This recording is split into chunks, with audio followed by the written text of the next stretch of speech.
ഷെൽഫും പിന്നെ ടേബിളും കൂടി രണ്ടും കൂടി സെറ്റ് ചെയ്യുന്ന രീതിയിൽ, അതായത് ആ ചുമരിന്റെ താഴത്തോട്ട്, ഐ മീൻ വിൻഡോന്റെ താഴത്തോട്ടേക്കായിട്ട് ചുമര് വെച്ചിട്ട് തന്നെ സീറ്റിംഗ് ആക്കിയിട്ട് ആൻഡ് ടേബിൾ മുന്നിൽ വരാം. മനസ്സിലായോ?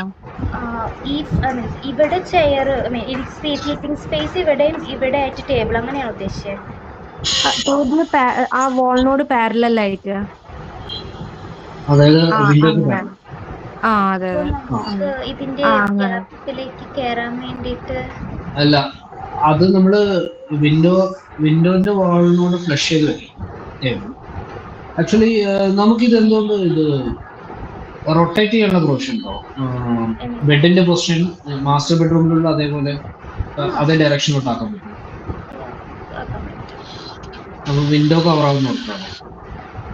രണ്ട് ബെഡ് ഇവിടെ ഈ പോർഷനിലും ഒരു ബെഡ് കൊടുക്കാം. ഓക്കെ. എന്നിട്ട് അതിന്റെ ഇൻബിറ്റ്വീൻ അവിടെ ഒരു ബെഡ് കൊടുക്കും. അതിന്റെ ഇൻബിറ്റ്വീനിൽ നമ്മൾ സ്റ്റഡി ടേബിൾ കൊടുക്കും. പിന്നെ റൈറ്റ് സൈഡ് സ്റ്റഡി ടേബിൾ കൊടുക്കാൻ പറ്റത്തില്ല, സ്പേസ് ഉണ്ടാകത്തില്ല. അല്ല, 90 ഡിഗ്രി റൊട്ടേറ്റ് ചെയ്യും ചുമരിനോട് ഫ്ലഷ് ചെയ്ത്.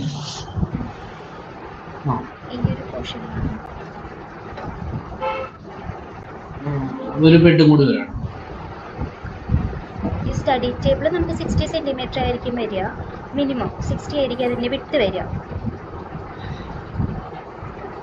പിന്നെ നമുക്ക് ബെഡ് വരുമ്പോ ഇതിപ്പോ വാർഡ്രോബാണ്. വാർഡ്രോബ് ഈ ഒരു പോർഷനിലേക്ക് കൊടുത്തിട്ട് ഇവിടെ ഇവിടെ ഒരു ബെഡ് പോകും. നമ്മുടെ വാർഡ്രോബ് എൽ ഷേപ്പ് ആക്കാം. അതൊക്കെ നമുക്ക് ആക്കാം. അവിടെ ഒരു ബെഡ് ഏകദേശം ഇങ്ങനെ വരും വാർഡ്രോബ്. അപ്പോ സിംഗിൾ ബെഡാണ് നമ്മൾ ഉദ്ദേശിക്കുന്നത്. ഡബിൾ ബെഡിന്റെ ഡയമെൻഷൻ എല്ലാം സിംഗിൾ ബെഡ് 1 മീറ്ററേ ഉള്ളൂ. നമുക്ക് റൂം വരുന്നത് 3.5 അല്ലേ, 19 അറൗണ്ട്. നമുക്ക് ഗ്യാപ്പ് വേണ്ടി വരില്ല അവിടത്തേക്കുള്ള സർക്കുലേഷൻ. നമുക്ക് എന്തായാലും നോക്കാം കേട്ടോ, അത് ചെയ്തിട്ട് കാണിച്ചു തരാം. മാക്സിമം ഞാൻ സ്പേസ് ആക്കിയിട്ട് ഈ ഒരു പ്ലാനിൽ തന്നെ നോക്കട്ടെ. നിങ്ങളിപ്പോ വെച്ചിരിക്കുന്ന പൊസിഷൻ ഓക്കെയാണ്. ഞാൻ ഉദ്ദേശിച്ചത് സിംഗിൾ ബെഡ് 2 വരുമ്പോൾ ഇൻ ബിറ്റ്വീൻ 2 ബെഡിനിടയിൽ നമ്മൾ ടേബിള് ചുമരോട് ഫ്ലഷ് ചെയ്തിട്ട് വയ്ക്കുക. പിന്നെ ഒരു storage wardrobe right side. Single bed എന്ന് പറയുമ്പോൾ നമുക്കൊരു 90 സെന്റിമീറ്റർ ആണെങ്കിൽ 1 മീറ്റർ ആയിരിക്കും ഉണ്ടാവുക. 1 മീറ്റർ ഉണ്ടാവും. അപ്പൊ 1 മീറ്റർ കഴിഞ്ഞിട്ട് ബാക്കി റിമൈനിങ് ആയിട്ട് നമുക്ക് ഉണ്ടാവുക ഈ 2 ബെഡിന്റെയും ഇടയ്ക്കായിട്ട് 1 മീറ്റർ ആയിരിക്കും. 1 മീറ്റർ ഉണ്ടാവും. 1 മീറ്ററില് സ്റ്റഡി ടേബിൾ വേണമെങ്കിൽ നമ്മുടെ വാർഡ്രോബിന്റെ അവിടെ വേണമെങ്കിൽ ഒരു എൽ ഷേപ്പിലെ സ്റ്റഡി ടേബിൾ വേറെ സെറ്റ് ചെയ്യാം. രണ്ടുപേർക്ക് 2 ഡിസ്റ്റൻസിൽ ഇരിക്കും. ബെഡ് പൊസിഷൻ ഫിക്സ് ആണെങ്കിൽ നമുക്ക് അതനുസരിച്ച് ബാക്കിയുള്ളതൊക്കെ ഞാൻ മോഡലിൽ ചെയ്യും. എനിക്ക് മെയിൻ ആയിട്ട് എന്താ വെച്ചാൽ എസിയുടെ ഔട്ട്ലെറ്റ് എങ്ങനെയാ വരുമെന്നാണ് അറിയുന്നത്. എന്തായാലും ഒരു കാര്യം കൺഫേം ആണ്, എസിന്റെ ഔട്ട്ലെറ്റ് നമ്മുടെ ബാത്റൂമിനോട് ചേർന്നിട്ടുള്ള ചുമരിലോട്ട് വരില്ല. നമുക്ക് വാർഡ്രോബ് അവിടെ തന്നെ ഫിക്സ് ചെയ്യാം. അപ്പോൾ മാക്സിമം അവിടെ തന്നെ വാർഡ്രോബ് ഫിക്സ് ചെയ്യും. എന്നിട്ട് അതുകൊണ്ട് ഒരു എൽ ഷേപ്പിൽ ഒരു ചെറിയൊരു ടേബിൾ കൊടുത്തു കഴിഞ്ഞാൽ ഒരു സ്റ്റഡി ടേബിൾ അവിടെയും പിന്നെ ഒരെണ്ണം ബിറ്റ്വീൻ 2 ടേബിളിന്റെ ഇടയിൽ 2 ബെഡിനിടയിൽ. ചെയ്തിട്ട് കാണിച്ചു തരാം. പിന്നെ നമുക്ക് വരുന്നത് ഈ ഒരു കോമൺ ടോയ്ലറ്റിൽ ജസ്റ്റ് ഒരു WC വരുന്നുണ്ട്, WB വരുന്നുണ്ട്, ഷവർ ഏരിയ. ഇങ്ങനെ തന്നെയാണോ പൊസിഷൻ? Almost okay. ഇതിപ്പോ 40 സെന്റിമീറ്റർ ആയിരിക്കും ഏകദേശം. ഇത് ഞാൻ ബാത്റൂമിന്റെ ആയതുകൊണ്ട് 80 സെന്റിമീറ്റർ ആണ് ഡോറിന്റെ വിഡ്ത് കൊടുത്തത്. പ്ലാനിൽ അങ്ങനെ ഒന്നും മെൻഷൻ ചെയ്യാഞ്ഞതുകൊണ്ട് പൊതുവെ ഉള്ളൊരു സ്റ്റാൻഡേർഡ്. ബാത്റൂമിന്റെ ഇൻസൈഡ് വിഡ്ത് വരുന്നത് 4 ഫീറ്റ് ആണ്.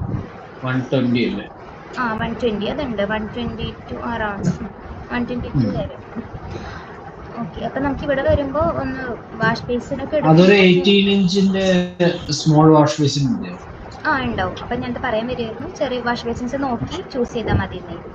ഒരളന്ന് നോക്കിയിട്ട്. ഓക്കെ. പിന്നെ നമുക്ക് ഇത്രയും ഓക്കെ ആണല്ലോ. ഈ യൂട്ടിലിറ്റി ഏരിയയിൽ എന്തൊക്കെയാണ്? ജസ്റ്റ് വാഷിംഗ് മെഷീൻ അല്ലാണ്ട് വേറെ അതിനുള്ളൊരു ആക്ച്വലി വാഷിംഗ് മെഷീൻ ഞാൻ കുറച്ച് ഇങ്ങോട്ടാണ് പ്ലാൻ ചെയ്യുന്നത്. അവിടെ ഇപ്പൊ വാഷിംഗ് മെഷീൻ വെച്ചിരിക്കുന്ന അവിടെ ഒരു റാക്ക് സെറ്റ് ചെയ്തിട്ടുണ്ട്.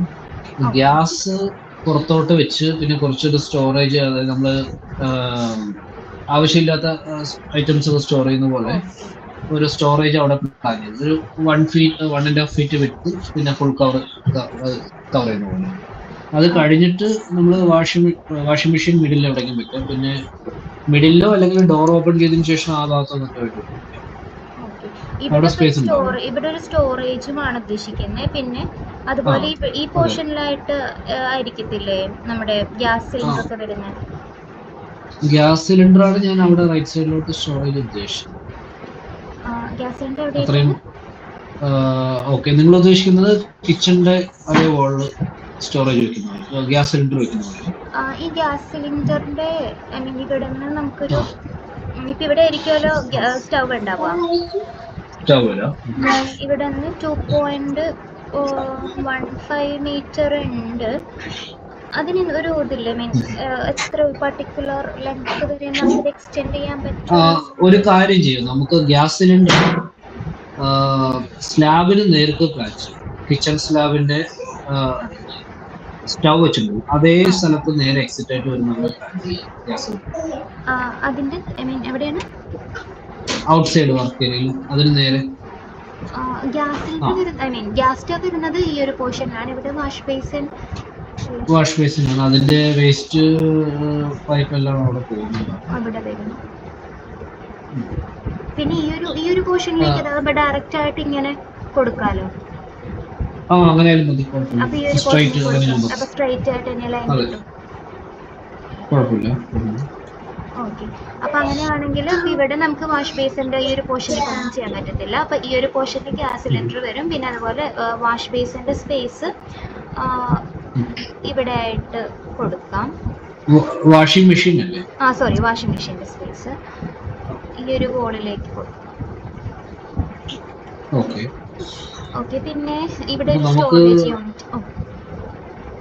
അതെ, സ്റ്റോറേജ് യൂണിറ്റ് ആണ്. ക്ലോത്ത് ഹാങ്ങിങ്ങിന്റെ പ്രൊവിഷൻ ഇവിടെ മുകളിലായിട്ട്. ഓക്കെ. അത് ഫോൾഡബിൾ ആയിട്ടുള്ളത് അങ്ങനത്തേക്ക് നോക്കാം കേട്ടോ. ഇപ്പൊ നമ്മളെ മറ്റേ അറിയാം അതന്നെ പ്ലാൻ ചെയ്തു. ഓക്കെ. ഇവിടെ നമുക്ക് ഇത്രയും പോർഷൻസ് ആണ് ഫർണിച്ചേഴ്സും കാര്യങ്ങളൊക്കെ വരുന്നത്. സീലിംഗ് ഇതെല്ലാം കഴിഞ്ഞിട്ട് കാണിക്കട്ടെ, കാരണം സീലിംഗ് ചെയ്ത് കഴിഞ്ഞാൽ എനിക്ക് ഇതേപോലെ ടോപ്പ് വ്യൂ എടുക്കുമ്പോൾ ഈ ഫർണിച്ചേഴ്സ് കാണിക്കാൻ പറ്റത്തില്ല. അത് കുഴപ്പമില്ല. ഇപ്പൊ നമുക്ക് മെയിൻ ആയിട്ടുള്ള ഒരു സ്ട്രക്ചർ ഓൾട്ടറേഷൻ എന്ന് പറയുന്നത് നിങ്ങളെ ബാത്റൂമിൽ കിച്ചണിലെ ഒരു ഞാൻ പറഞ്ഞ ഒരു 50 cm ചാമ്പർ കൊടുക്കും. അത് കഴിഞ്ഞിട്ട് നമുക്ക് ഫ്രിഡ്ജ് എങ്ങനെ വെക്കാൻ പറ്റും എന്നുള്ളത് പ്ലാൻ ചെയ്യുന്നത്. ഞാൻ ഉദ്ദേശിച്ചത് ആ ഒരു ചാമ്പറിൽ ചരിച്ചിട്ട് തന്നെ ഫ്രിഡ്ജ് വെച്ചാൽ എങ്ങനെ ഉണ്ടാവും? ഫ്രിഡ്ജ് അങ്ങനെ വെച്ച് കഴിഞ്ഞാൽ ഒരു പ്രശ്നമുണ്ട്. ഇപ്പൊ നമ്മളിപ്പോ ഫ്രിഡ്ജ് വെക്കുന്നത് സ്റ്റാൻഡിലായിരിക്കും അല്ലെങ്കിൽ ഫ്ലോറിലായിരിക്കും? മോസ്റ്റ്ലി ഫ്ലോറിലായിരിക്കും. ഡബിൾ ഡോർ ആയിരിക്കും. ഡബിൾ ഡോറിന് വെർട്ടിക്കൽ. അപ്പോ അത്യാവശ്യം സ്പേസ് വരത്തില്ലേ? അല്ല, അങ്ങനെയില്ല. സാധാരണ നോർമൽ ഫ്രിഡ്ജ് ഉണ്ട്, അതിൽ ഡബിൾ ഡോർ. അപ്പൊ നമ്മള് ഈ അങ്ങനെ കോർണറിലായിട്ട് കൊടുത്തു കഴിഞ്ഞാൽ ഇപ്പൊ ഫ്രിഡ്ജ് ആണെങ്കിൽ നമ്മൾ ഈ ഡോർ കുട്ടികളൊക്കെ ആണെങ്കിൽ ഇങ്ങനെ വലിക്കുമ്പോൾ ഈ ഫ്രിഡ്ജ് അങ്ങോട്ടും ഇങ്ങോട്ട് പൊസിഷൻ ചേഞ്ച് ചെയ്യാറില്ല, ഇച്ചിരി നീങ്ങലും അങ്ങനെയൊക്കെ ഉണ്ടാവത്തില്ല. അപ്പൊ ഏതെങ്കിലും ഒരു കോർണറിലേക്ക് കൊടുക്കുന്നതായിരിക്കും നല്ലത്. അപ്പൊ അങ്ങനെ ഒരു പ്രശ്നം കാണിക്കാറുണ്ട്. പിന്നെ ഇപ്പൊ എന്തായാലും ഇതിന്റെ സ്പേസ് നമ്മളെ നോക്കിയിട്ട് ഇത് കാണിച്ചു തരാം. എവിടെയാണ് സജസ്റ്റ് ചെയ്യുന്നത് ഫ്രിഡ്ജ്? ഇപ്പൊ നമുക്ക് ഇവിടെ ആയിട്ടാണ് ഡോറ് വരുന്നതെങ്കിൽ ഒരിക്കലും നമുക്ക് ഈ പാസേജിൽ ഫ്രിഡ്ജ് കൊടുക്കാൻ പറ്റത്തില്ല. അപ്പൊ ഏതെങ്കിലും ഒരു കോർണറിലേക്ക് കൊടുക്കാൻ പറ്റത്തുള്ളൂ. അല്ലെങ്കിൽ അതൊരു തടസ്സമായി നിന്ന് കഴിഞ്ഞാൽ എപ്പോഴും നമ്മൾ പോകുമ്പോഴൊക്കെ കൈയും ദേഹമൊക്കെ അങ്ങ് തട്ടലും അങ്ങനെയൊക്കെ ആയിരിക്കും. അപ്പൊ ഈ ഫ്രിഡ്ജ് കിടന്ന് എപ്പോഴും ഷേക്ക് ചെയ്തോണ്ടിരിക്കും. പ്ലാനിലുള്ള ഡോർ എന്ന് പറയുന്നത് അത് സ്റ്റാർട്ടിങ്ങിലാണ് വരുന്നത്. അതിവിടെ അവര് പറഞ്ഞത് ആക്ച്വലി ബീമ് മുകളിലുണ്ടാവും, പക്ഷെ നമുക്ക് വേണ്ടി ചാംഫർ ഇടണമെങ്കിൽ അത് സ്ട്രക്ചറിൽ ചെയ്യാന്നുള്ള പറഞ്ഞു. ചുവര് കെട്ടുന്ന സമയത്ത് ഒരു ചാംഫർ ഇടാന്നുള്ള രീതിയിലാണ് പറഞ്ഞത്. ഇവിടെ സ്പേസ് ഇഷ്യൂ ഇല്ല. 90 സെന്റിമീറ്റർ നമ്മളൊരു ബെഡ്റൂമിലേക്കുള്ള ഒരു ഡോർ ഇല്ലേ, അപ്പൊ ആ ഒരു സ്പേസ് ഉണ്ടാവും. അത് ധാരാളമാണ്. അല്ല, മെയിനായിട്ട് ഈ കട്ടിലും മറ്റും കൊണ്ടുവരുമ്പോഴല്ലേ. അപ്പൊ അല്ല, ഇത് നമ്മൾ പിന്നീട് അല്ലേ ചെയ്യത്തുള്ളൂ ഇതൊക്കെ? അല്ല ഇൻ കേസ് ഇൻ ഫ്യൂച്ചറിലായാലും എന്തെങ്കിലും ഒന്ന് മൂവ് ചെയ്യണമെന്നുണ്ടെങ്കിൽ പിന്നെ ഒരു അങ്ങനെയാണെങ്കിൽ ആക്സസ് ഞാനൊരു വേണം. സജഷൻ പറയട്ടെ, ഈ ഒരു ആ സംഭവം ജസ്റ്റ് ഒരു ഫോൾഡബിൾ ആയിട്ടുള്ള രീതിക്ക് അങ്ങ് ചെയ്താൽ പോരെ? അല്ലെങ്കിൽ ടി വി യൂണിറ്റിൽ ചാമ്പർ കൊടുക്കും ആ സൈഡിൽ, ആ ഒരു ഡിസൈൻ പോലെ കൊടുക്കും ആ കോർണറിൽ. ഈ ഈ ഈ അല്ല ഇതാണോ ടി വി യൂണിറ്റ് നമുക്ക് എത്ര വിട്ട് കിട്ടും, ലെങ്ത് എത്ര കിട്ടുന്നുണ്ട്? T V unit? നമുക്ക് ഇത് 1.6 ആണ്, അത് വേണമെങ്കിൽ നമുക്ക് കുറക്കാം 1.2 അങ്ങനെ എന്തെങ്കിലും. 1.6 എന്ന് പറയുമ്പോൾ മാക്സിമം ടി വി സൈസ് എത്ര കിട്ടും? അതിപ്പോ എത്ര ഇഞ്ചിന്റെയാണ് ഉദ്ദേശിക്കുന്നത്? ഇപ്പോ 53 ഒക്കെ ആണോ? 53 അല്ലെങ്കിൽ അതിന് നെക്സ്റ്റ് സൈസ് ഒക്കെ കിട്ടുമോ? നമ്മൾ ജസ്റ്റ് മാക്സിമം എയിം ചെയ്യല്ലോ. മാക്സിമം നമുക്കിപ്പം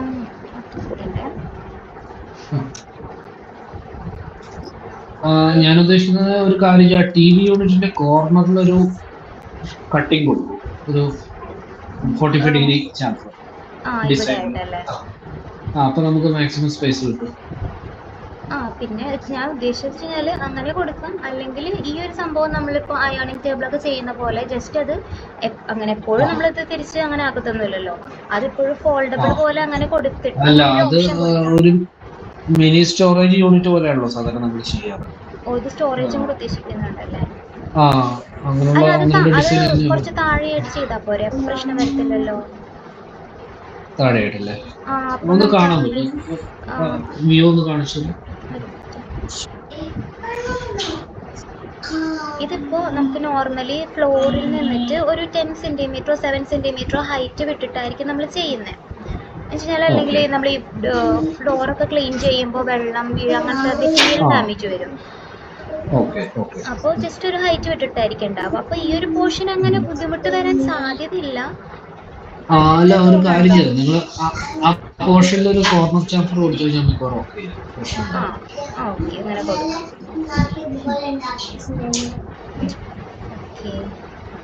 ഇതിന്റെ ഡിസൈൻ വേറെ എന്തെങ്കിലും ചെയ്യാനുണ്ടോ ടിവിന്റെ? അങ്ങനെ സൈഡിൽ അങ്ങനെ വെക്കുമ്പോ പിന്നെ ഇപ്പത്തെ സൈഡും അതുപോലെ ചെയ്യണ്ട, അല്ലെങ്കിൽ വൃത്തി ഉണ്ടാവുള്ളൂ. രണ്ടും ഒരുപോലെ ചെയ്യാം. ഇപ്പൊ കാണിച്ചിരിക്കുന്ന ടിവിന്റെ സൈസ് ഇത് ജസ്റ്റ് ഒരു മോഡൽ നമ്മൾ ചെയ്തപ്പോ ഇത് എൻലാർജ് ചെയ്ത് കിടക്കുന്നുണ്ട്. ഇത് 1.2 ഒക്കെ വരും.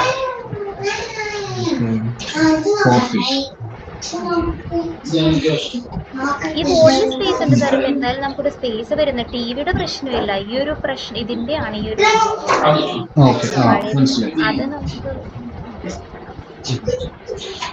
അത് നമുക്ക് കിച്ചണിന്റെ ഈ പറഞ്ഞ പോലെ ഒന്നല്ലെങ്കിൽ ഡോർ ഇപ്പൊ നിങ്ങൾ വെച്ചിരിക്കുന്ന പൊസിഷൻ, എല്ലാന്നുണ്ടെങ്കിൽ നമുക്ക് സെക്കൻഡ് ഓപ്ഷൻ പറയുന്നത് നിങ്ങൾ സജസ്റ്റ് ചെയ്ത പോലെ അങ്ങനെ കാണിച്ചിട്ട് ഒരു ഓപ്പണിംഗ് ഈ സൈഡിൽ നിന്ന് കാണിക്കാം. അങ്ങനെ കാണിക്കാം. ഇന്ന് വൈകിട്ട് എങ്ങനെയാണ്? ഫ്രീ ആയിരിക്കുമോ? അവൈലബിൾ ആണ്. ഞാൻ വൈകിട്ട് ഞാൻ അപ്ഡേറ്റ് ചെയ്യാം, ടൈം അപ്ഡേറ്റ് ചെയ്യാം. അപ്പൊ ഇത് ഞാൻ ചെയ്തിട്ട് അത് കാണിച്ചു. സജഷൻസ് ഉണ്ടോ? ഇല്ല, ഓക്കെ എനി ടൈം ഓക്കെ. അല്ല നിങ്ങൾ പോയിന്റ്സ് നോട്ട് ചെയ്തിട്ടുണ്ടല്ലേ? മെയിനായിട്ട് ഇപ്പോ